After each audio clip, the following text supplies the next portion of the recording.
सुना है सुशांत की वाइफ वर्किंग वुमेन है, एक कंपनी में जॉब करती है। राज और उसका दोस्त तन्मय एक कैफे में बैठे तीसरे दोस्त के बारे में बात कर रहे थे। मेरी भी पहली पसंद वर्किंग जीवन साथी की ही है, जो मेरे कंधे से कंधा मिलाकर चले, जिसे 4 लोगों से मिलवाने में मुझे प्राउड महसूस हो, वो एकदम लेटेस्ट कपड़ों में टिप टॉप रहती हो। राज ने बड़ी शान से कहा। राज एक कंपनी में मैनेजर के पद पर काम करता था। जीवन साथी को लेकर उसके बड़े बड़े सपने थे। अभी तक 10 लड़कियों को रिजेक्ट कर चुका था। हर किसी में कुछ ना कुछ कमी निकाल ही देता। कभी कहता लड़की सुंदर नहीं है, कभी कहता मेरे लेवल की पढ़ी लिखी नहीं है, कभी कहता कपड़ों को कैरी करने का उसका स्टाइल सही नहीं है। राज 30 वर्ष का हो चुका था, इसलिए उसकी माँ आरती जी ने एड़ी चोटी का जोर लगाकर लड़की देखना शुरू कर दिया था। एक दिन आरती जी अपने पति अरविंद जी के साथ किसी रिश्तेदार की शादी में दूसरे शहर गई थी। वहां वर पक्ष की तरफ से आई दिव्या को देखा। उसकी सादगी मिश्रित सुंदरता, व्यवहार कुशलता को देखकर प्रसन्न हो गई। पूछताछ करने पर पता चला दिव्या अच्छे खानदान से ताल्लुक रखती है, MBA पढ़ी लिखी है। उसके माँ पापा भी उसके शादी के लिए लड़का देख रहे हैं। उन्होंने दिव्या को बहू के रूप में स्वीकार कर बात आगे बढ़ा दी। राज भी दिव्या से मिला। राज को भी दिव्या पसंद आ गई। राज ने साफ साफ कह दिया कि तुम शादी के बाद नौकरी कर सकती हो, हमारी तरफ से किसी भी प्रकार का बंधन नहीं है। लेकिन दिव्या और राज के सपने बिल्कुल अलग थे। जहां राज की वर्किंग जीवन साथी की चाह थी, वहीं दिव्या की रुचि एक गृहिणी की जिम्मेदारी निभाने में थी। क्योंकि दिव्या की माँ एक वर्किंग वुमन थी, जबकि उन्हें कोई आर्थिक समस्या भी नहीं थी। 6 महीने से अपना बचपन दिव्या ने झूला गृह में बिताया। जब भी उसे अपनी माँ की जरूरत होती तो उसकी माँ उसे पर्याप्त समय नहीं दे पाती। इसलिए उसने सोच रखा था कि शादी के बाद एक गृहिणी के रूप में अपनी सारी जिम्मेदारी बखूबी निभाएगी।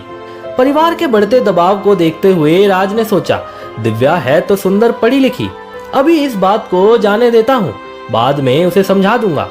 दोनों की बिना किसी रुकावट शादी हो जाती है। दिव्या घर को खूबसूरती से सजाती, हंसते मुस्कुराते सबकी पसंद का खाना बनाती, सज धज कर तैयार होकर पति का इंतजार करती। इन सब चीजों से उसे बहुत खुशी मिलती। लेकिन धीरे धीरे राज को दिव्या के इन्हीं कामों से चिढ़ होने लगी। ऐसे ही समय गुजरता गया। राज और दिव्या एक बेटे के माता पिता बन गए। एक दिन राज ने देखा कि दिव्या ने लिविंग रूम में एक नया शो पीस खरीद लिया। पैसे क्या पेड़ पर उगते हैं, इतने रुपए उड़ाने से पहले किससे पूछा तुमने? कभी पूरे दिन मेहनत कर पैसे कमाओ तो जानू, राज ने गुस्से में कहा। उसके दोस्त उसका मजाक ना बनाए, इसलिए राज दिव्या को अपने साथ किसी पार्टी समारोह में नहीं लेकर जाता था। दिव्या के हर काम में कमी निकालना राज का पसंदीदा काम बन चुका था। रविवार के दिन दिव्या सबके लिए उनका मनपसंद नाश्ता गर्मा गर्म डोसा बना रही थी। तभी डोरबेल बजती है। राज ने दरवाजा खोला तो सामने उसके दोस्त तन्मय और उसके कामकाजी पत्नी आरोही को देखा। आओ आओ अंदर आओ।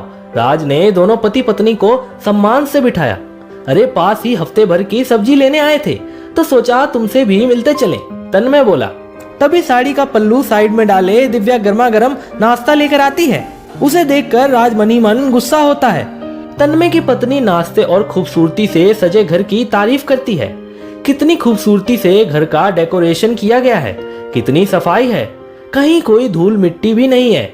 यार तेरे तो मजे हैं, सारा घर परिवार भाभी ने कितने अच्छे से संभाल रखा है, तभी तो तू निश्चिंत होकर ऑफिस के काम में ध्यान लगा पाता है। तन्मय बोला, हमारे घर भी आइएगा। ऐसा कहकर दोनों पति पत्नी चले जाते हैं। उनके मुंह से तारीफ सुन आज राज को अपनी पत्नी पर थोड़ा गर्व हो रहा था। 2 दिन बाद राज के ऑफिस में कंपनी की सफलता की खुशी में समारोह का आयोजन किया जाता है। इस बार बॉस के आग्रह पर राज दिव्या को भी साथ ले जाता है।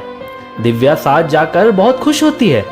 वहाँ कंपनी के बॉस अपनी सफलता का श्रेय सारे कर्मचारियों और उनकी पत्नियों को देते हैं।